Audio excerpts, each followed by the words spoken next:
Good afternoon. Well, we had an election yesterday, and it was a good day, I think, for democracy, and I think it was a good day for America. Excuse me, I'm a little hoarse. Our democracy has been tested in recent years, but with their votes, the American people have spoken and proven once again that democracy is who we are. The states across the country saw a record voter turnout, and the heart and soul of our democracy, the voters, the poll workers, the election officials, they did their job and they fulfilled their duty, and apparently without much interference at all, without any interference, it looks like. And that's a testament, I think, to the American people. While we don't know all the results yet, at least I don't know them all yet, here's what we do know. While the press and the pundits are predicting a giant red wave, it didn't happen. And I know you were somewhat miffed by my obsessive optimism, but I felt good during the whole process. I thought we were going to do fine. While any seat lost is painful, some good Democrats didn't win the last night. Democrats had a strong night. And we lost fewer seats in the House of Representatives than any Democratic president's first midterm election in the last 40 years. And we had the best midterm for governors since 1986. And another thing that we know is that voters spoke clearly about their concerns, about raising costs, the rising costs that they're in, and the need to get inflation down. There's still a lot of people hurting. They're very concerned. And it's about crime and public safety. And they sent a clear and unmistakable message that they want to preserve our democracy and protect the right to choose in this country. And I especially want to thank the young people of this nation who, I'm told, I haven't seen the numbers, voted historic numbers again, and just as they did 2 years ago. They voted to continue addressing the climate crisis, gun violence, their personal rights and freedoms, and the student debt relief. Last night, I was pleased to call Maxwell Frost, a 25-year-old who got elected, I guess the youngest man ever elected to the United States Congress. And I told him I told him that I was the first elected, the second youngest person ever elected to the United States Senate at 29. That I have no doubt he's off to an incredible start and what I'm sure will be a long, distinguished career. And when he's president and they say Joe Biden's out in the outer office, I know I'm going to say Joe who. But the voters were also clear that they are still frustrated. I get it. I understand it's been a really tough few years in this country for so many people.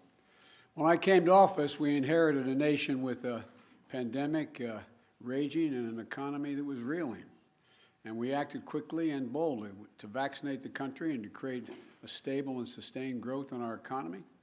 Long-term investment to rebuild America itself, our roads, our bridges, our ports, our airports, clean water systems, high-speed internet. And we're just getting started. The interesting thing is that this is all going to really come into clear view for people in the months of January, February, March of next year. It's just getting underway. So I'm optimistic about how the public's going to even be more embracive of what we've done. Historic investments that are leading companies to invest literally hundreds of billions of dollars combined to build semiconductor factories and other advanced manufacturing here in America. It's going to create tens of thousands of good-paying jobs. And by the way, a significant number of those jobs are going to be jobs that pay average $126,000, $127,000. You don't need a college degree to get those jobs. And we're dealing with global inflation as a result of the pandemic and Putin's war in Ukraine. We're also handling it better than most other advanced nations in the world.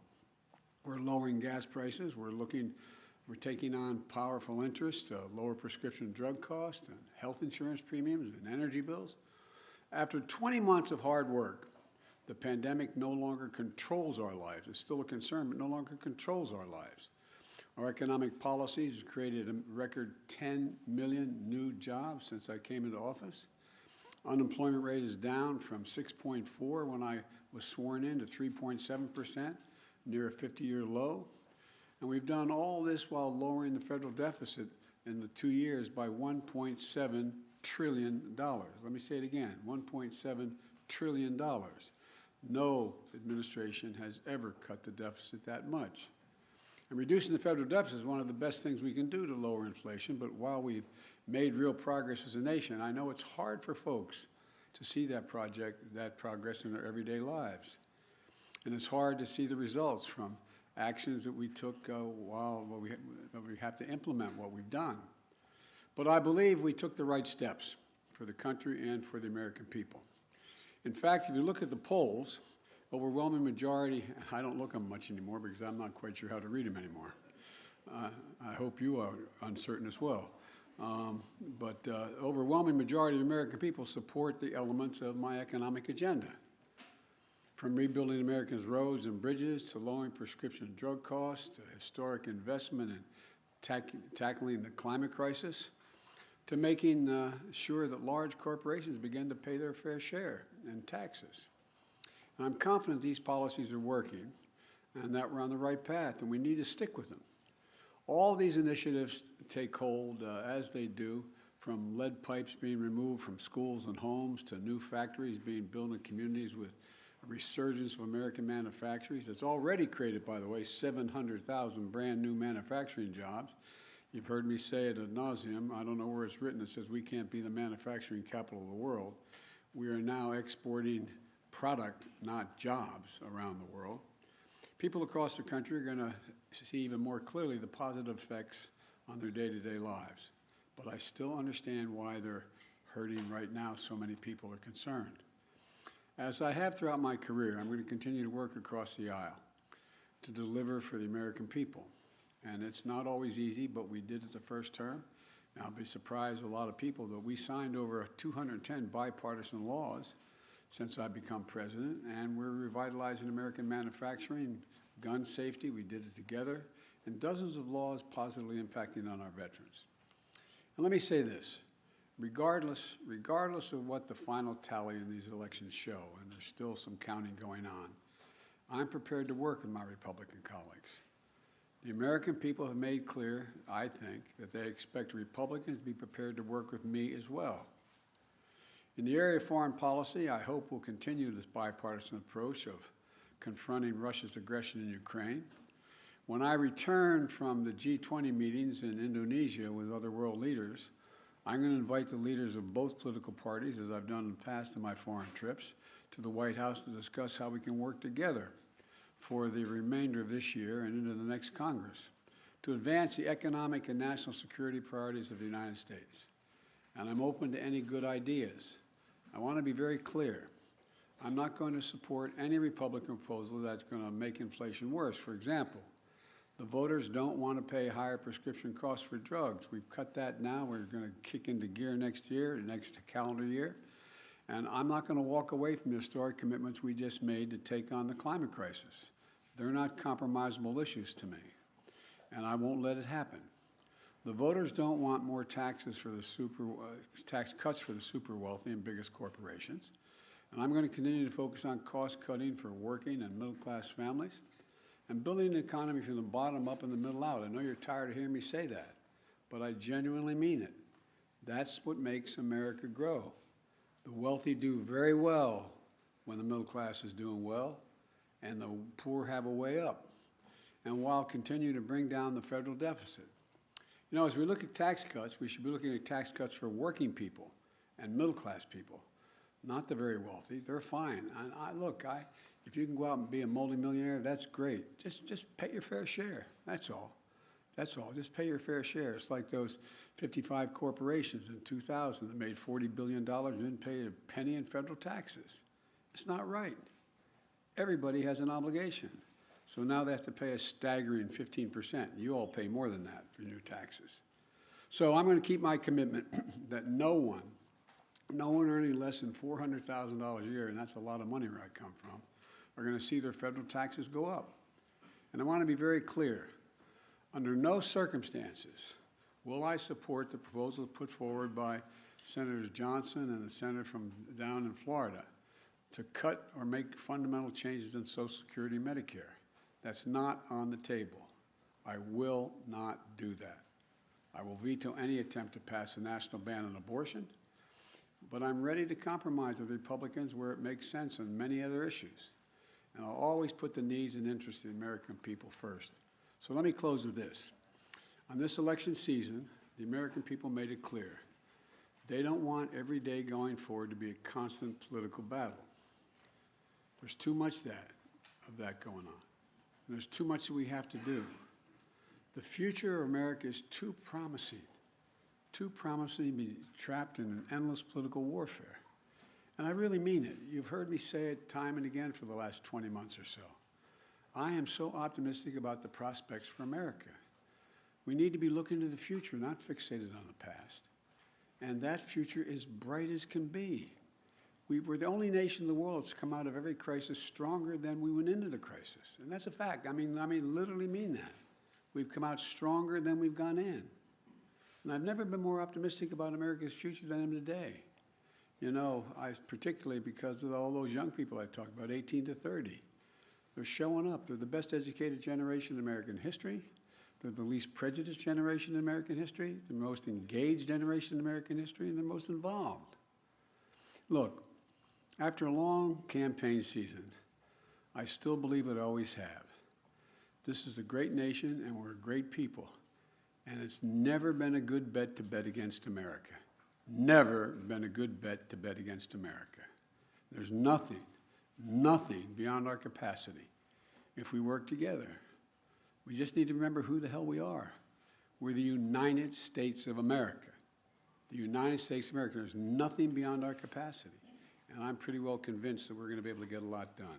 Now, I've been given a list of 10 people that I'm supposed to call on. And you're all supposed to ask me one question, but I'm sure you'll ask me more. And so let me start off with a list I've been given. Zeke Miller, Associated Press. Thank you, Mr. President. I have 2 questions for you. As you mentioned, How come we never hold you guys the same standard you hold us to? But anyway, go ahead. We'll I'm teasing. You mentioned that Americans are frustrated, and in fact, 75% of voters say the country is heading into the wrong direction, despite the results of last night. What in the next 2 years do you intend to do differently to change people's opinion of the direction of the country, particularly as you contemplate a run for president in 2024? Nothing, because they're just finding out what we're doing. The more they know about what we're doing, the more support there is. Do you know anybody who wants us to get rid of the change we made on prescription drug prices and raise prices again? Do you know anybody who wants us to walk away from building those roads and bridges and the internet and so on? I don't know. I think that the problem is the major piece of legislation we passed, and some of it bipartisan, takes time to be recognized. For example, you got over $1 trillion worth of infrastructure money, but not that many spades have been put in the ground. It's taking time. For example, I was on the phone congratulating a Californian recently, and then someone up in Scranton, Pennsylvania, the congressman who got elected. He said, "Can you help us make sure we're able to have high-speed rail service from Scranton to New York City?" I said, "Yeah, we can. We can. First of all, it'll make it a lot easier, take a lot of vehicles off the road, and we have more money in the pot now, already out there, we voted for, than the entire money we spent on Amtrak to begin with." And it's the same way. For example, I talked about through the campaign that we're going to limit the cost of insulin for seniors to $35 a month instead of $400 a month. Well, it doesn't take effect till next year. So there's a lot of things that are just starting to kick in. And the same way with what we've done in terms of the environmental stuff. It takes time to get it moving. So I'm not going to change. As a matter of fact, you know, there's some things I want to change and add to. For example, we've had passed the most bipartisan, we passed the most extensive gun legislation, rational gun policy in 30 years, but we didn't ban assault weapons. I'm going to ban assault weapons. They're going to try like the devil. So I'm not going to change the direction. I said I ran for 3 reasons. I'm going to continue to stay where I am, and I know I fully understand the legitimate concern that what I'm saying is wrong, okay? One is that I said we're going to restore the soul of the country, begin to treat each other with decency, honor, and integrity. And it's starting to happen. People are, the conversations are becoming more normal, becoming more, how can I say it, decent. Second thing I said was I want to build a country from the middle out, the bottom up, and that way everybody does fine. I'm tired of trickle down. Not a whole lot trickles down when you trickle down to hardworking folks. And the third thing I know is still very hard. I'm going to do everything in my power to see to unite the country. It's hard to sustain yourself as a leading democracy in the world if you can't generate some unity. So I'm not going to change anything in any fundamental way. And just on a different topic, Mr. President, Russia today claimed that it had evacuated the Kherson region and the Kherson city. Do you believe that this is potentially an inflection point in that conflict? And do you believe that Ukraine now has the leverage it needs to begin peace negotiations with Moscow? First of all, I found it interesting they waited till after the election to make that judgment, and which we knew for some time that they were going to be doing. And it's evidence of the fact that they have some real problems, the Russian military, number one. Number two, whether or not that leads to, at a minimum, it will lead to time for everyone to recalibrate their positions over the winter period. And it remains to be seen whether or not there will be a judgment made as to whether or not Ukraine is prepared to compromise with Russia. I'm going to be going to the G20. I'm told that President Putin is not likely to be there, but other world leaders are going to be there in Indonesia. And we're going to have an opportunity to see what the next steps may be. Nancy, CBS, Nancy Cordes. Thank you, Mr. President. I have a few questions. Been Okay. saving them up. First of all, Republican leader Kevin McCarthy said last night that it is clear we are going to take the House back. Do you think he's probably right about that? Well, based on what we know as of today, we've lost very few seats for certain.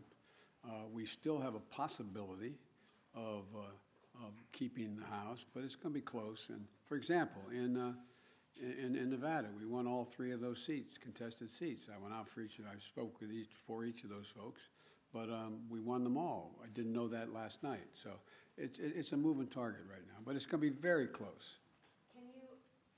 Can you describe your relationship with Mr. McCarthy? How often do you speak to him? What do you think of him? I think he's a Republican leader, and I haven't had much of occasion to talk to him, but I will be talking to him. I think I'm talking to him later today. When it comes to your legislative agenda, when you were vice president, your legislative agenda basically ran into a brick wall 2 years in when Republicans took control of the House, and that lasted for the rest of the Obama presidency. Is there any way for you to prevent that same fate from happening this time around? Yes. If Republicans take control of the House? Yes, because it's going to be much closer if they take control. If they can't, look, the predictions were, and again, I'm not being critical of anybody who made the prediction. I got it, okay? This is supposed to be a red wave. You were talking about us losing 30 to 50 seats, and this was going to, nowhere near, that's not going to happen. And so there's always enough people on the other team, whether it's Democrat or Republican, that the opposite party can make an appeal to and maybe pick them off to get the help. And so it remains to be seen. But look, I doubt whether or not, for example, all the talk, I'd ask I don't expect you to answer, but the rhetorical question, do you think that, Senator Johnson is going to move to cut Medicare and Social Security? And if he does, how many Republicans are going to vote for it? So it depends. And then my final question. Republicans have made it clear that if they do take control of the House, that they want to launch a raft of investigations on day one into your handling of Afghanistan, the border. They want to look into some of your cabinet officials. They want to investigate you. They may even want to investigate your son.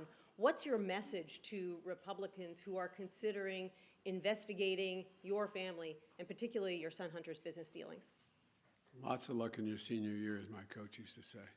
Look, I think the American public want us to move on and get things done for them.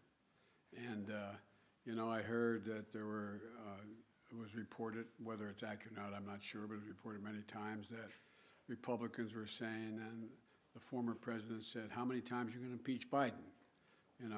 Impeachment proceeding against Biden. I mean, I think the American people will look at all of that for what it is.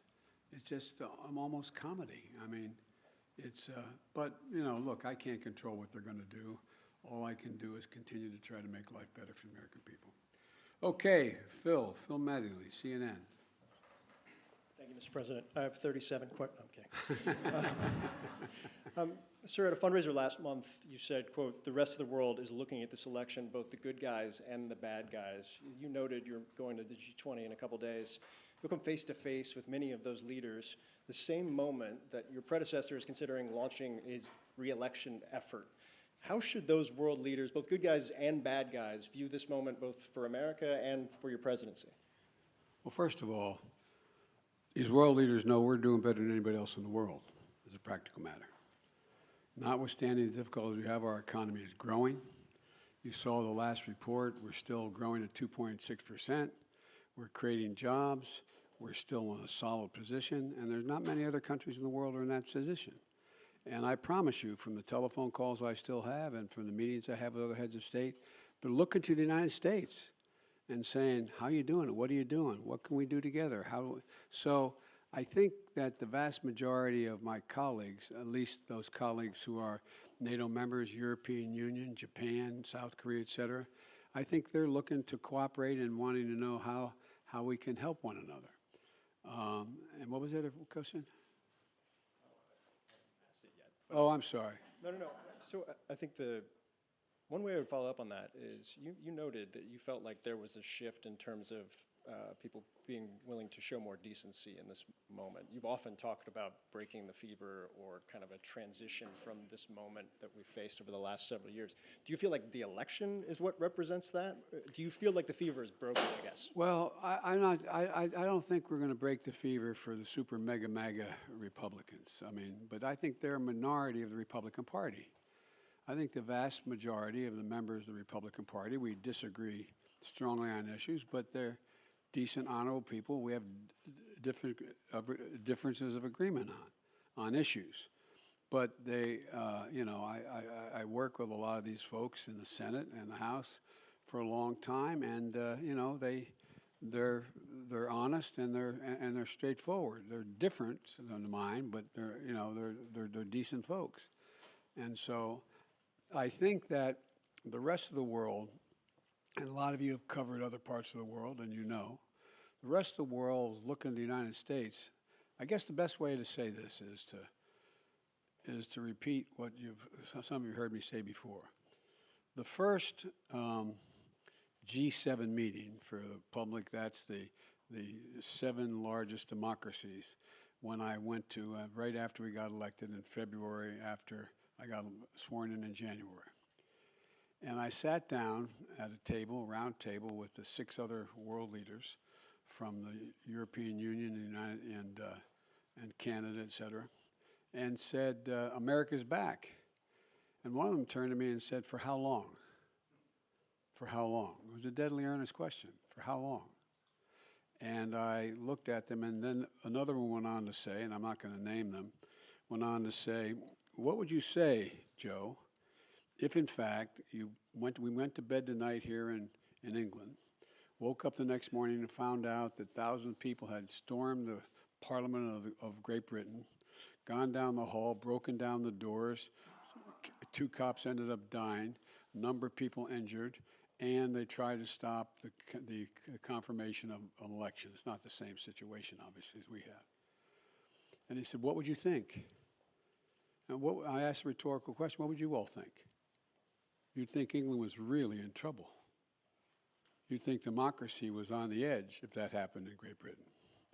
And so that's the way people were looking at us, like, when's this going to stop? Nothing like this has happened since the Civil War. I don't want to exaggerate, but literally, nothing like this has happened since the Civil War. And so what I find is that they want to know, is the United States stable? Do we know what we're about? Are we the same democracy we've always been? Because look, the rest of the world looks to us. I don't mean that we're always right, but if the United States tomorrow were to, quote, withdraw from the world, a lot of things would change around the world. a whole lot would change. And so they're very concerned that we are still the open democracy we've been, and that we have rules and the institutions matter. And that's the context in which I think that they're looking at, are we back to a place where we are going to accept decisions made by the court, by the Congress, by the government, et cetera. So the entire genesis of that G7 conversation was tied to your predecessor, who is about to launch another campaign. So how do you reassure them, if that is the reason for their questioning, that the former president will not return, or that his political movement, which is still very strong, will not once again take power in the United States? Well, we just have to demonstrate that he will not take power by, if he does run, making sure he, under legitimate efforts of our Constitution, does not become the next president again. Steve Reuters, I'm sorry, Steve Howell. Thank you, sir. How do you interpret last night's results in terms of deciding whether you want to seek another term? Is it now more likely that you will run? And what's going to be your timeline for consideration? Well, first of all, Jill and I have, and by the way, it's my wife Jill, who's held a lot more popular than I am in the Democratic Party too. But at any rate, all kidding aside, our intention is to run again. That's been our intention, regardless of what the outcome of this election was.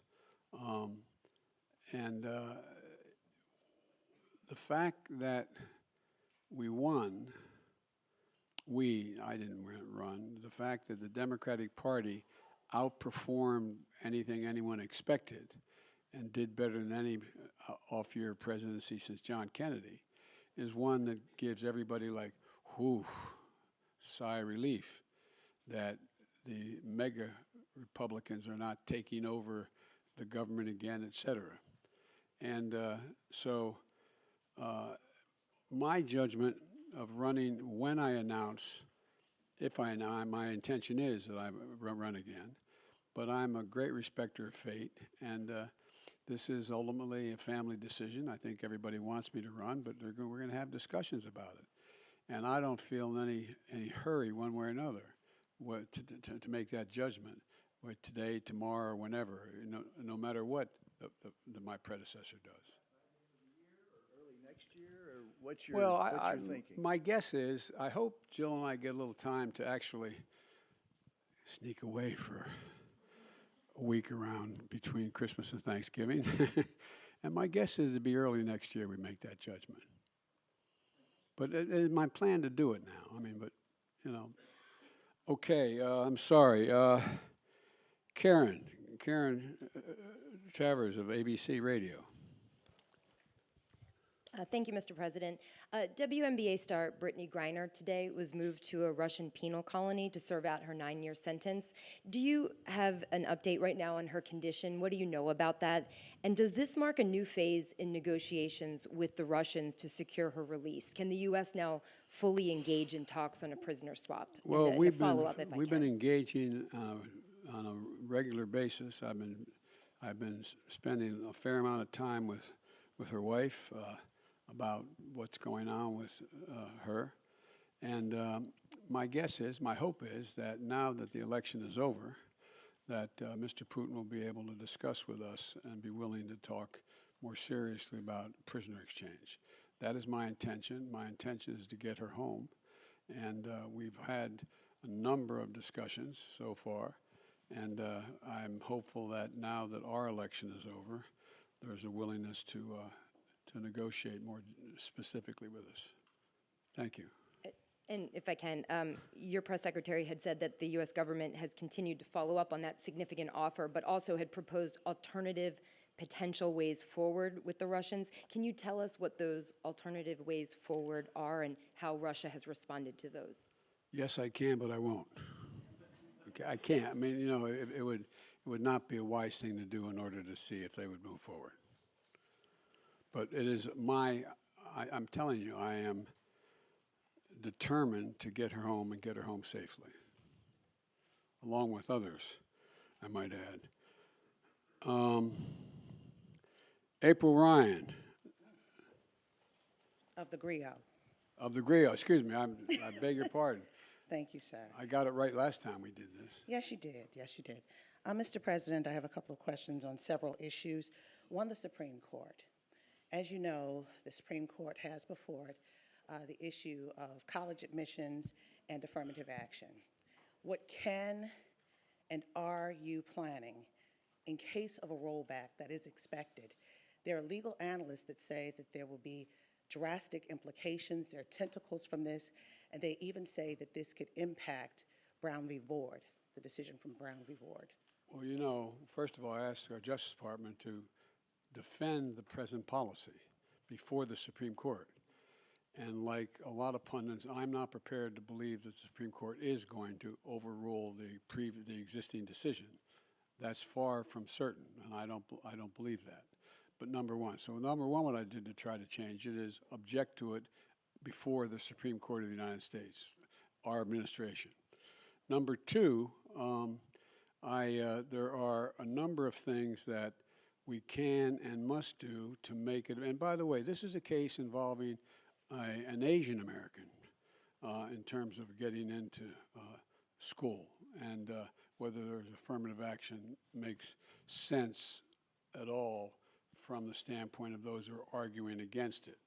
But you know, the fact is that we're also in a circumstance where there's a lot that we can do in the meantime to make sure that there's an access to good education across the board.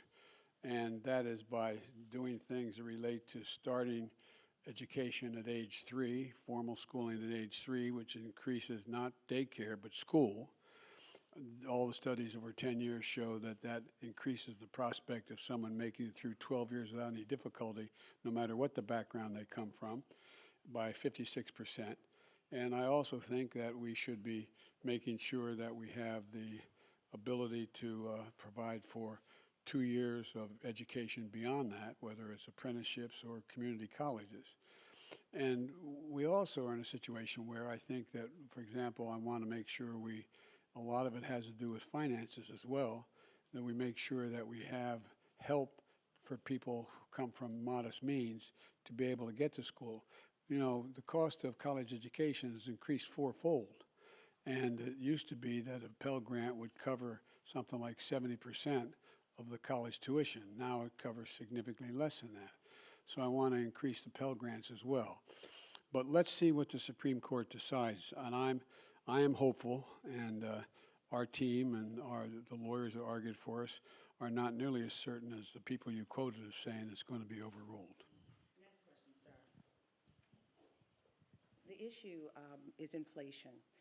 The GRIO and KFF conducted a study of black voters that said inflation was the #1 issue, and we saw it in this midterm election.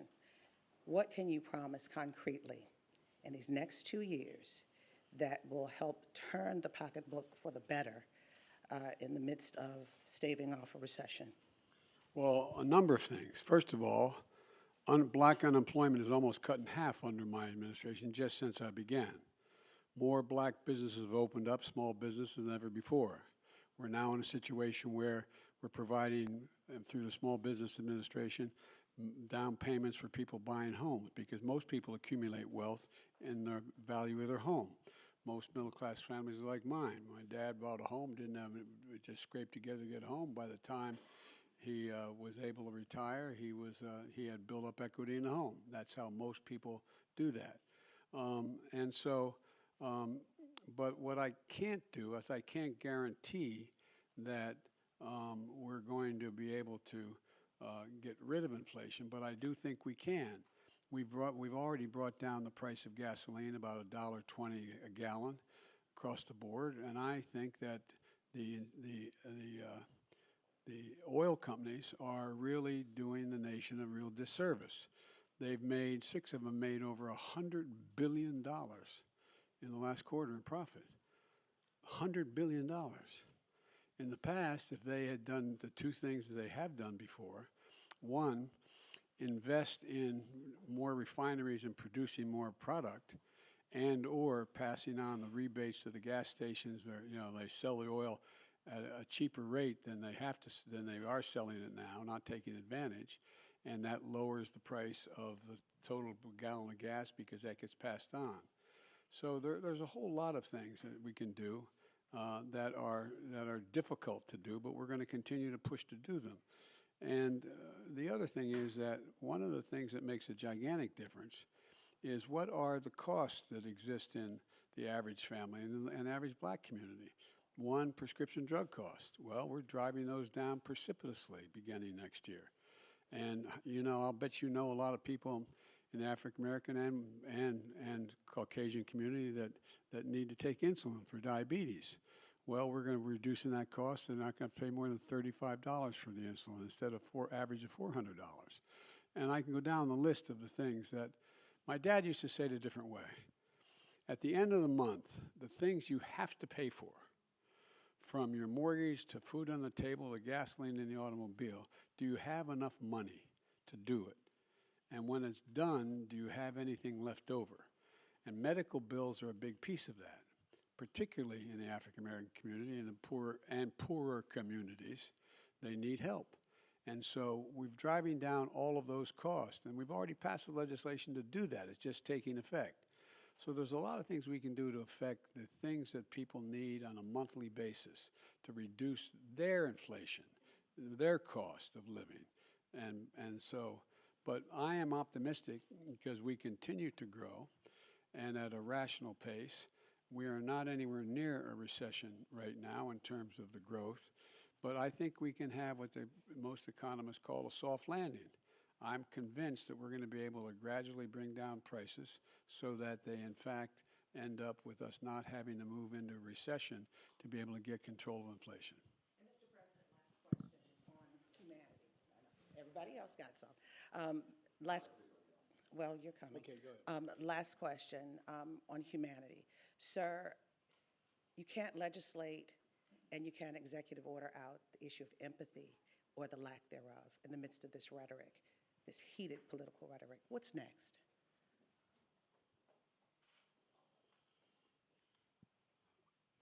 Part of what I think leadership requires, and I hope I meet the standard, is letting people know you understand their problem. Again, my dad used to have an expression. He said, I don't expect the government to solve my problems, but I expect them to at least know what they are, understand them. And like a lot of you, we've been very fortunate as a family, but we've also been through a lot of fairly tough times. And I've had the great advantage of having a family to get through them.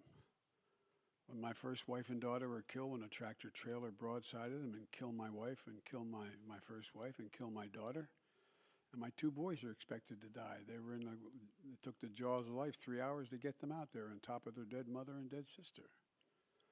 I understand what that pain's like. And when Jill and I lost Bo after a year in Iraq, winning the Bronze Star Conspicuous Service Medal, a major in the United States military, came home with stage 4 glioblastoma because he lived about between 200 and 500 yards from a burn pit that's 10 feet deep and as big as a football field, burning every toxic waste you could find. I think that we understand what it's like to lose family members, mothers, fathers to cancer. All of you have been through that kind of thing. We've been fortunate, though. We've had each other. We've had strong families, Jill's sisters, my brothers, my sister. And so what we can do to deal with that empathy is make sure there's help available. Make sure there's people who are there to help, whether they are psychologists or whether they're medical doctors or whether they're social workers, to be there to help just hold a hand.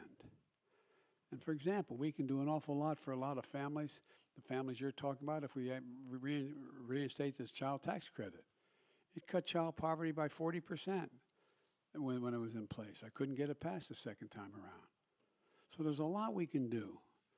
And the empathy is not just talking about it, it's communicating to people you genuinely understand.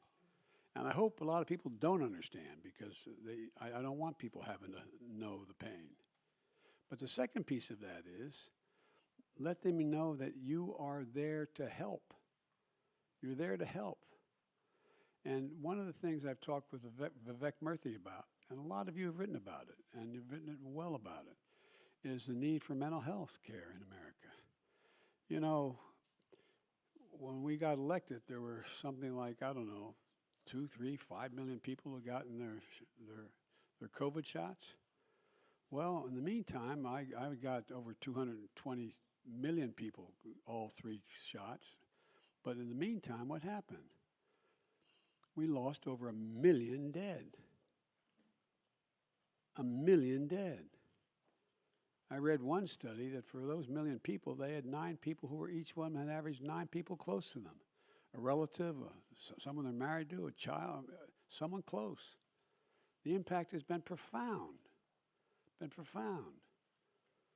Think of all the people, think of all your children and your grandchildren who didn't have that senior prom, who didn't have that graduation party, who didn't have all the things we had that we took for granted, that impact on their psyche. So there's a lot we have to do. And empathy reflects itself not just in what a person demonstrates they understand, of knowing what people need and helping to make it happen. And we're trying to do that. And a lot of Republicans trying to do it too. I don't mean this is a partisan thing. A lot of people are trying to do it because they know we got a problem. Okay, excuse me. These 10 questions are really going quickly.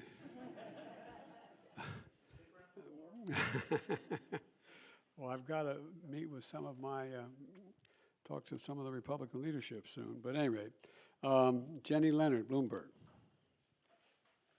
Thank you, Mr. President. 2 questions. One, shifting back to your trip to Asia. When you meet with President Xi Jinping of China, will you tell him that you're committed to defending Taiwan militarily? And what are you hoping to get out of this meeting that will make it a success? Are you willing to make any concessions to him? Well, look, I'm not willing to make any fundamental concessions because what I've told him in the beginning, and this is I've spent over 78, I think they told me, hours with him so far, 67 in person when I was vice president. President Obama knew he couldn't spend time with the vice president of another country, so I traveled 17,000 miles with him in China and around in the United States. I've met with him many times. And I've told him, I'm looking for competition, not conflict. And so what I want to do with him when we talk is lay out what kind of each of our red lines are, understand what he believes to be in the critical national interests of China, what I know to be the critical interests of the United States, and determine whether or not they conflict with one another. And if they do, how to resolve it and how to work it out. And so, and Taiwan doctrine has not changed at all from the very beginning. So I'm sure we'll discuss China, Taiwan, and I'm sure we'll discuss a number of other issues, including fair trade and relationships relating to his relationship with other countries in the region. And so anyway, so there's a lot we're going to have to discuss. You want another question? Yes, Everybody else got one. You didn't Two or say three. if you will tell Xi Jinping personally that you are committed to defending Taiwan. I'm going to have that conversation with him. That wasn't my second one. Sorry. Sorry, I actually have an unrelated question too. Mr. President, do you think Elon Musk is a threat to U.S. national security, and should the U.S. and with the tools you have investigate his joint acquisition of Twitter with foreign governments, which include the Saudis?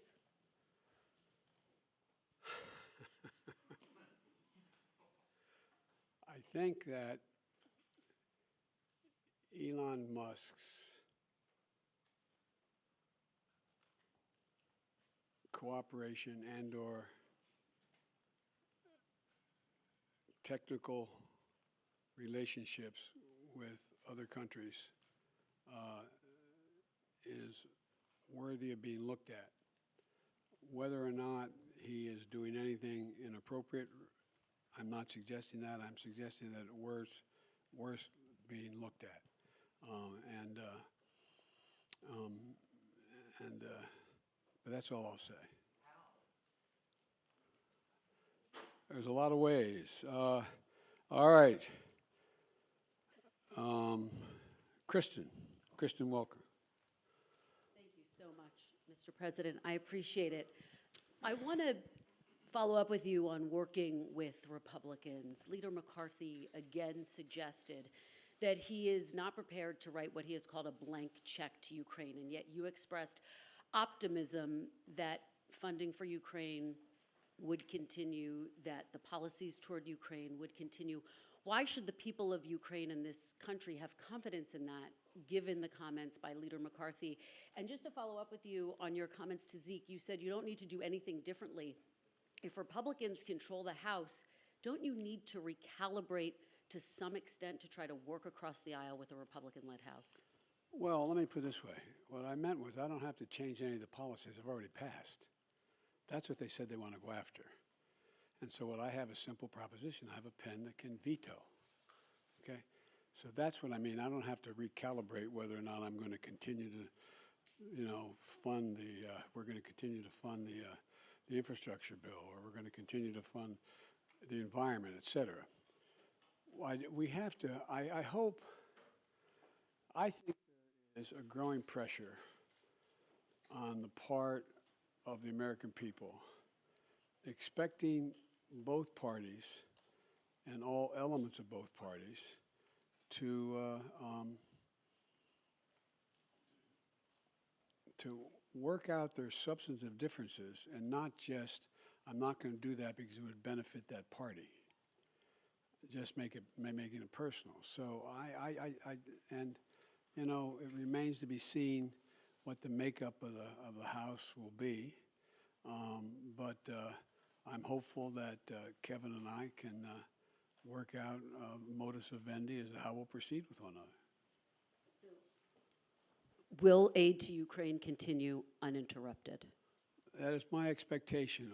And by the way, we've not given Ukraine a blank check.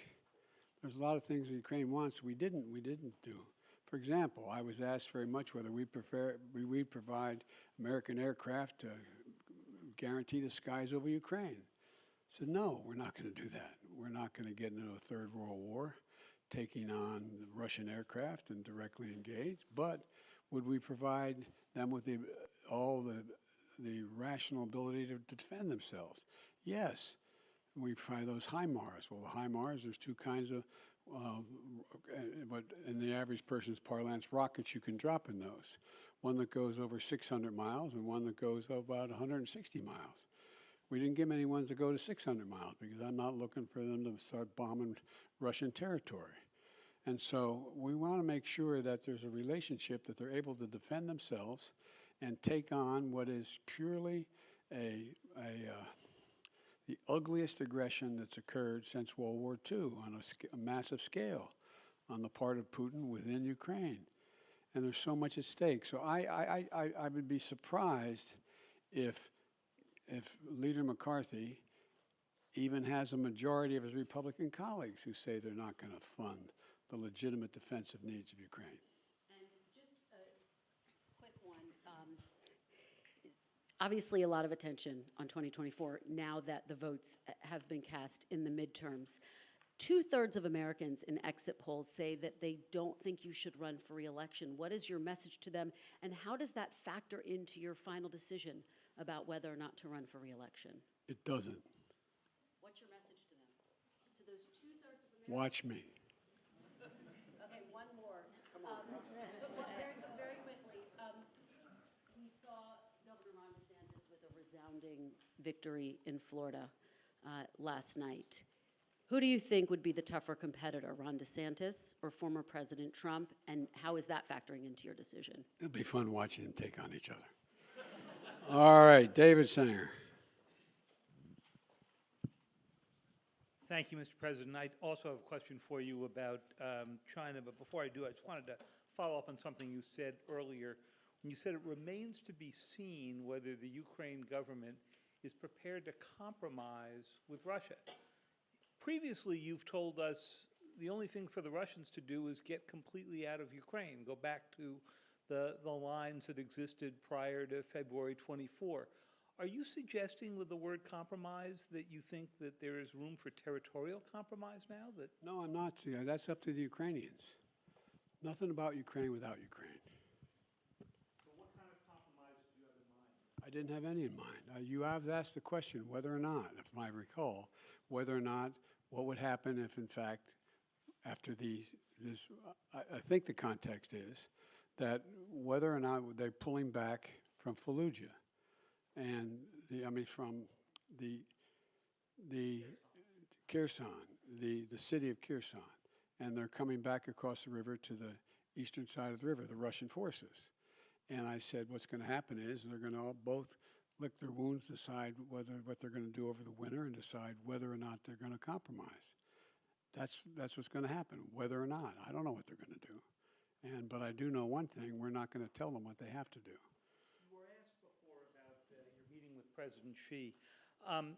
At this point, the Chinese government, by the estimate of the Pentagon, is getting ready to bring their force of nuclear weapons up to over 1,000 weapons, significant increase from what they've had for many decades. You've seen the threats from President Putin about the use of his nuclear force. Remember how you all went after me when I said that was real? And what in your view happened? Do you think he backed off because of that? No, I'm just saying. I just found it interesting that Biden's being Biden's being extremist, and it turns out you all are writing about it now. Kind of fascinating. So my question is, do you think that they are putting together a real alliance, the Chinese and the Russians? And do you believe that you need to begin speaking with President Xi about some form of arms control if he's going to get up to a level of weapons similar to what the United States and Russia have right now? No and yes. No, I don't think there's a lot of respect that China has for Russia or for Putin. I don't think they look at that as a particular alliance.